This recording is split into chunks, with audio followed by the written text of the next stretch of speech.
Graça e paz, meus amados. Está iniciando mais um resumo da nossa Escola Bíblica Dominical. A paz do Senhor para você. Espero que sua semana tenha começado da melhor forma possível, buscando ao Senhor, lendo a sua palavra e meditando nela também. Eu quero te convidar para, em instantes, nós abordarmos juntos a lição de número 8, que tem por título A Sutileza do Enfraquecimento da Identidade Pentecostal. Iremos estudar um pouco sobre esse movimento pentecostal e sua identidade, o que prega esse movimento. Então eu tenho certeza que a maioria de vocês que me assistem são de movimentos pentecostais. Então, sem mais delongas, vem comigo abordar esse 8º tema que eu tenho certeza que está maravilhoso e que Deus tem algo para falar ao meu e ao teu coração. Vem comigo!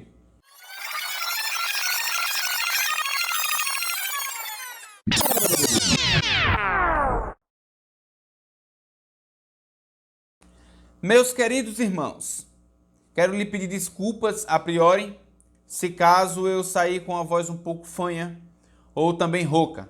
Estou bastante resfriado, mas não poderia deixar de gravar esse vídeo com esse resumo para os amados. Será um vídeo menor comparado aos anteriores, pois como eu falei, estou bastante gripado. Mas eu não poderia, de forma alguma, não abordar esse tema, principalmente se a revista da CPAD é do movimento pentecostal. Então, eu te convido para nós lermos juntos o textuário e a verdade prática desta lição de número 8, datado do dia 21 de agosto de 2022. Leia comigo o textuário. E todos foram cheios do Espírito Santo e começaram a falar em outras línguas, conforme o Espírito Santo lhes concedia que falassem. Isso está lá em Atos, capítulo 2 e o versículo de número 4. A nossa verdade prática nos diz: a doutrina do batismo no Espírito Santo e o falar em línguas como sua evidência são um distintivo pentecostal mantido pela nossa igreja. A nossa leitura bíblica em classe se encontra em Atos, a nossa primeira, capítulo de número 2, do versículo 1 ao versículo de número 4. Já a nossa segunda leitura bíblica em classe está em 1 Coríntios, do capítulo 12, do versículo 7 ao versículo de número 11. Acompanhe comigo Atos, capítulo 2, do versículo 1 ao versículo de número 4. O texto nos diz: cumprindo-se o dia de Pentecostes, estavam todos reunidos no mesmo lugar. E de repente veio do céu um som, como de um vento veemente e impetuoso, e encheu toda a casa em que estavam assentados. E foram vistos por eles línguas repartidas como que de fogo, as quais pousaram sobre cada um deles. E todos foram cheios do Espírito Santo e começaram a falar em outras línguas, conforme o Espírito Santo lhes concedia que falassem. Já 1 Coríntios, capítulo de número 12, versículo número 7 até o 11 nos diz: mas a manifestação do Espírito é dada a cada um para o que for útil, porque a um, pelo Espírito, é dada a palavra da sabedoria, e a outro, pelo mesmo Espírito, a palavra da ciência, e a outro, pelo mesmo Espírito, a fé, e a outro, pelo mesmo Espírito, os dons de curar, e a outro, a operação de maravilhas, e a outro, a profecia, e a outro, o dom de discernir os espíritos, e a outro, a variedade de línguas, e a outro, a interpretação das línguas. Mas um só e o mesmo Espírito opera todas essas coisas, repartindo particularmente a cada um como quer. A nossa palavra-chave em destaque desta lição de número 8 é a palavra enfraquecimento. E o que significa enfraquecimento? Os dicionaristas definem enfraquecimento da seguinte forma: diminuição das forças, estado daquilo que se enfraqueceu, o enfraquecimento do corpo, por exemplo, ou da memória. Nesse caso aqui, é o enfraquecimento deste movimento, que nós iremos ver a partir de 2 pontos principais que têm se levantado contra esse movimento pentecostal e contra as evidências que esse movimento apresenta para todos nós.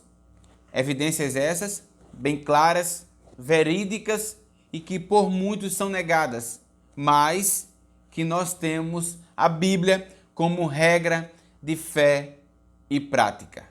Para podermos iniciar, propriamente dito, a lição e seus tópicos, nós não poderíamos deixar de falar de um homem. O nome dele é William Seymour. É um afro-americano, filhos de pais libertos ou escravos libertos dos Estados Unidos. Ele é considerado como o fundador do pentecostalismo moderno. E eu tenho certeza que você já ouviu falar dos movimentos da Rua Azusa. Movimentos esse onde ficou claro o batismo no Espírito Santo, a evidência do falar em línguas e tantos outros sinais e prodígios que ali aconteceram e que Deus fez presente naqueles movimentos. Aquele movimento não só da Rua Azusa, mas em Chicago e em outras regiões dos Estados Unidos, influenciou a muitos líderes pelo mundo afora, inclusive, especialmente, Daniel Berg e Gunnar Wingre, a qual vão fundar aqui no Brasil as Assembleias de Deus. Então, por que é importante falar nesse movimento? Porque esse movimento foi o pontapé inicial, falando desse movimento, claro, de forma moderna, o William Seymour como esse grande representante desse movimento moderno, que Deus usou ele poderosamente, isso sem sombra de dúvida. É importante por quê? Porque é a partir desses movimentos que as Assembleias de Deus no Brasil e no mundo vai fundamentar a sua teologia, vai fundamentar o seu pensamento. É claro, tendo a Bíblia Sagrada como regra de fé e prática. Porque tudo aquilo que vai ser explicitado aqui neste resumo tem a Bíblia como regra. Não vale dizer assim, o movimento pentecostal é um movimento que não tem base bíblica. Pelo contrário, tem base bíblica e nós iremos ver isso daqui a pouco. Tanto do Antigo Testamento, essa promessa, como no Novo. E como nós veremos mais à frente, não foi algo que cessou, mas que continua para todo aquele que busca ao Senhor. Então destaco para você mais uma vez o William Seymour, a Rua Azusa e também esse movimento que se inicia lá, que impacta a vida de Daniel Berg e Gunnar Wingre, dois suecos, que vêm para o Brasil e também através do Espírito Santo consegue impactar também muitos brasileiros e chegar ao tamanho que nós conhecemos hoje, que é o movimento pentecostal no Brasil. Sem mais delongas, vamos ler o nosso primeiro tópico dessa lição, que tem por título o Pentecoste Bíblico. Está dividido em dois subtópicos. O primeiro, o Espírito prometido, e segundo, o Espírito derramado. Pois bem, a ação do Espírito Santo no Antigo Testamento é uma ação limitada e específica para alguns indivíduos. Eu explico para você. Quando nós analisamos o contexto do Antigo Testamento, nós vemos a ação do Espírito Santo, desde o começo da formação desse mundo, quanto passando também usando a vida de Bezalel, Gideão e tantos outros. Porém, como você pode perceber, e ao analisarmos a ação desse Espírito Santo no Antigo Testamento, nós vemos que ele está dividido para três classes, as quais eu apresento para você aqui: para os sacerdotes, para os reis e os profetas. Eu gosto muito de usar aquela ideia do conta-gota. Você sabe muito bem o que é um conta-gota, eu espero. Então a ação do Espírito Santo vinha sobre aquele indivíduo, Deus usava ele poderosamente, depois ia embora. Então era uma ação desta forma. Mas no mesmo Antigo Testamento veio então a promessa dada por Deus de que esse Espírito Santo em um dado momento seria derramado para todas as pessoas, sem limite. Não seria mais esse conta-gota, mas um derramar desse Espírito Santo. Nós podemos ver isso em alguns textos bíblicos, as quais eu apresento para você nesse momento. O primeiro está lá em Ezequiel, capítulo de número 36, e os versículos 26 e 27. O segundo texto que eu apresento para você é Jeremias, capítulo 31, do versículo 31 ao 34. E por último, o texto mais específico do Antigo Testamento, que está lá em Joel, capítulo 2 e o versículo 28. Esse eu faço questão de ler para você nesse momento. O texto diz o seguinte: E há de ser que depois derramarei do meu espírito sobre toda a carne. Note, sobre toda a carne. E vossos filhos e vossas filhas profetizarão. E vossos velhos terão sonhos. E os vossos jovens terão visões. Eu vou ler o 29 para você.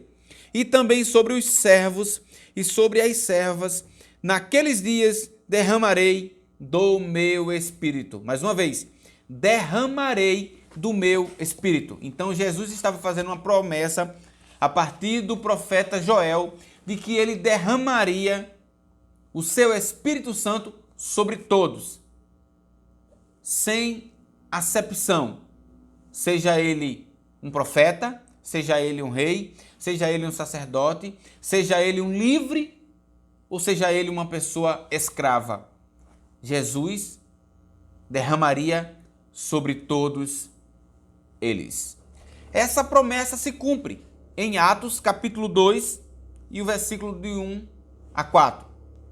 Jesus, antes de subir ao céu, ele dizia aos seus discípulos: Ficai em Jerusalém, até que do alto sejais revestido do poder de Deus. Então eles ficam buscando ao Senhor, esperando esse dia.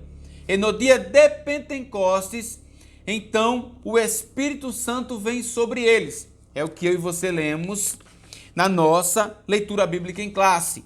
E cumprindo-se o dia de Pentecostes, estavam todos reunidos no mesmo lugar. E de repente veio do céu um som, como de um vento veemente e impetuoso, e encheu toda a casa em que estavam assentados. E foram vistos por eles línguas repartidas como de fogo, as quais pousaram sobre cada um deles. Então, o cumprimento dessas profecias que eu apresentei no Antigo Testamento acontece então em Atos capítulo 2, onde Lucas narra esse fato. Nós destacamos para você Joel com maior evidência. Por quê? Porque Pedro, quando começar o seu discurso, ele vai apresentar que aquilo que está acontecendo foi uma promessa feita por Deus ao profeta, através do profeta Joel. É por isso que, se você ainda não leu esses textos a qual eu apresentei, eu sugiro a você que vá lá e dê uma lida. Pegue Joel capítulo número 2 e dê uma lida por completo, para depois você ver em Atos capítulo 2 e dar outra lida. Porque então você fará um nexo sobre esses dois textos e trará para você uma maior compreensão. Porque às vezes nós ouvimos falar na igreja pentecostalismo, movimento pentecostal, ouvimos falar sobre o derramamento do Espírito Santo, mas não nos atentamos a pararmos e lermos. Aproveite esse momento em que essa lição está abordando sobre esse tema, sente, isso será muito rápido, pois os textos são pequenos. Leia, porque você terá maior entendimento e também ficará mais sábio acerca das coisas do céu. Então, nesse primeiro tópico nós vimos a promessa feita, como era o agir do Espírito Santo no Antigo Testamento e também como se dá agora no Novo Testamento. É interessante que durante o discurso de Pedro, Pedro vai falar, olha, essa promessa vos diz respeito a vós, a vossos filhos e a todos quanto o Senhor chamar. Trazendo aqui uma ideia de que este fato, este acontecimento, não foi limitado apenas para aquele povo, para aquela geração, para aquele momento, mas para todos quanto o Senhor o chamar. Amém? Vamos para o nosso segundo tópico.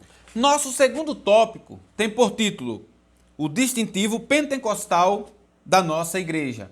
Ele está dividido em dois subtópicos também. O primeiro, a atualidade dos dons espirituais.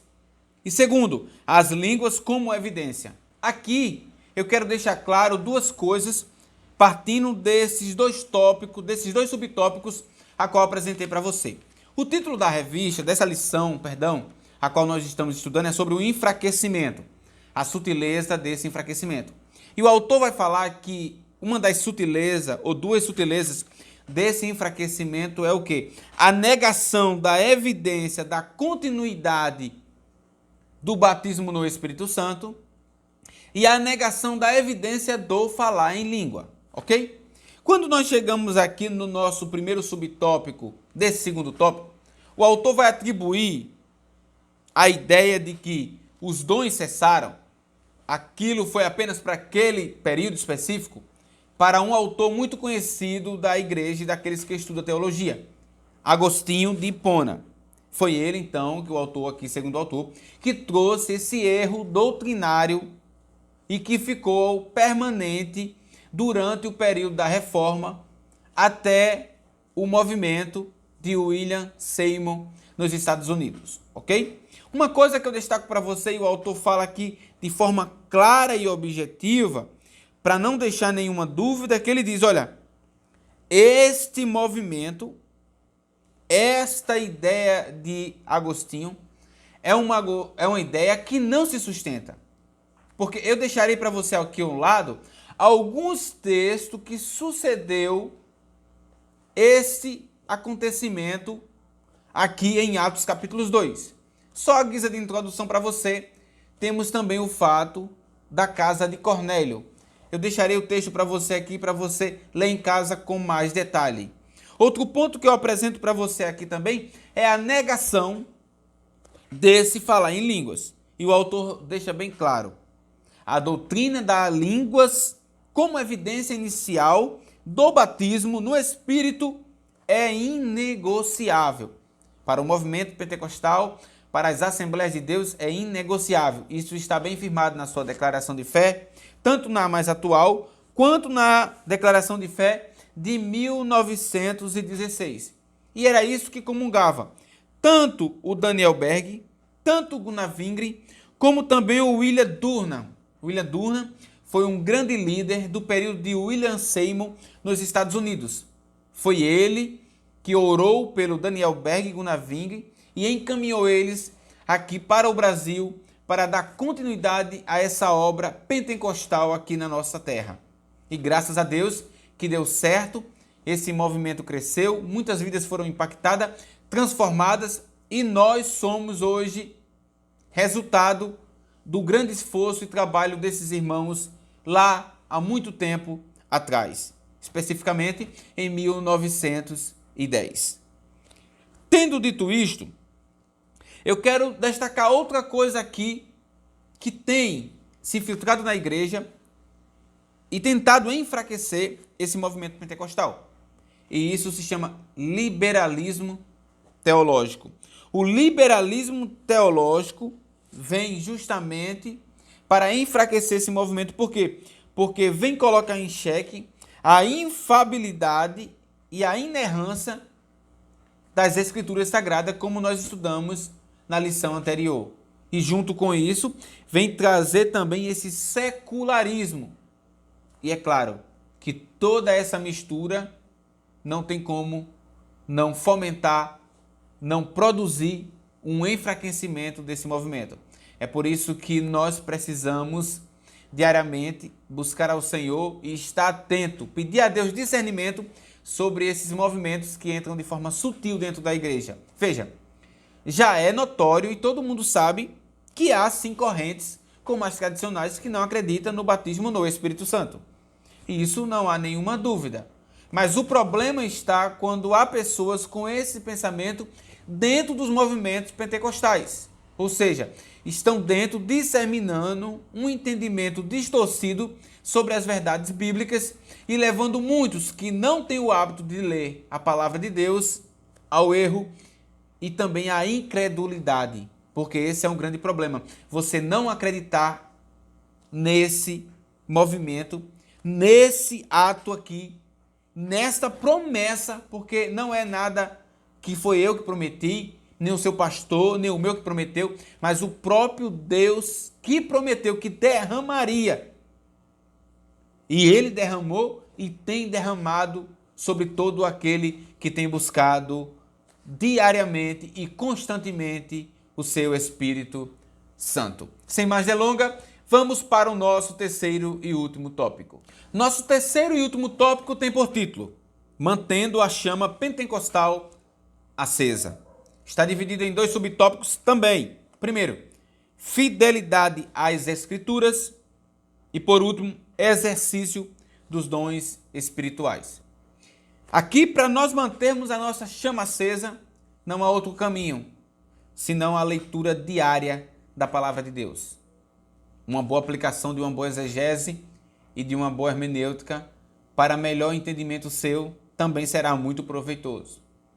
Tendo isso em mente e colocado isso em prática, eu tenho certeza que essa chama continuará acesa bem dentro do seu e do meu coração.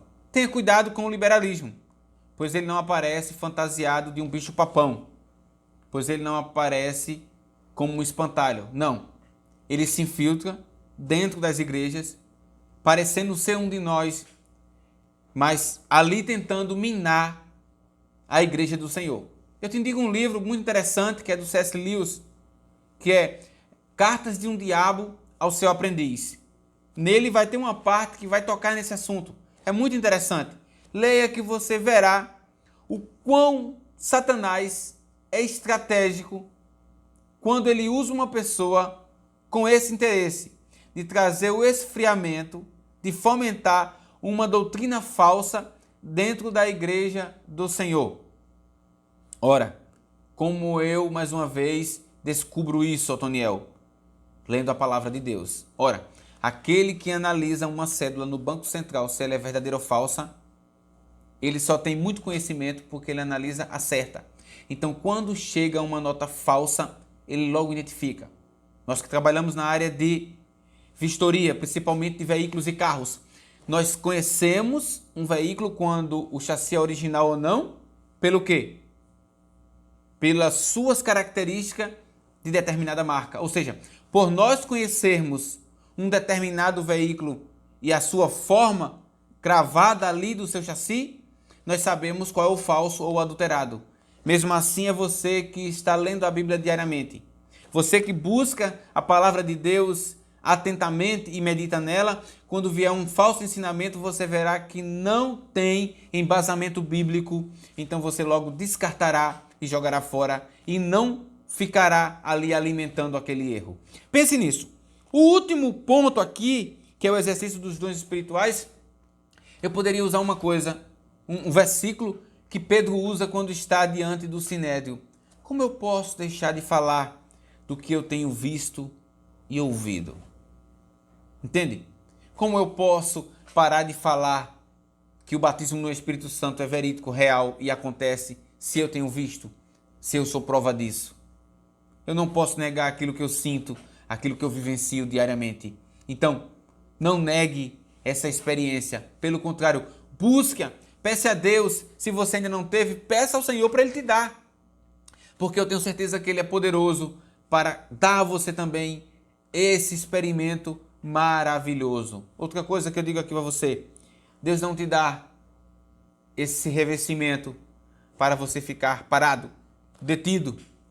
Não, eu recebi, está tudo certo, agora eu vou descansar. Não, Deus te dá com uma finalidade, para corroborar no dom a qual Ele te deu. Veja, que quando nós analisamos os apóstolos de Cristo, nós vemos homens, até o presente momento do revestimento, tímidos, acanhados, exceto Pedro, que era o mais afoito.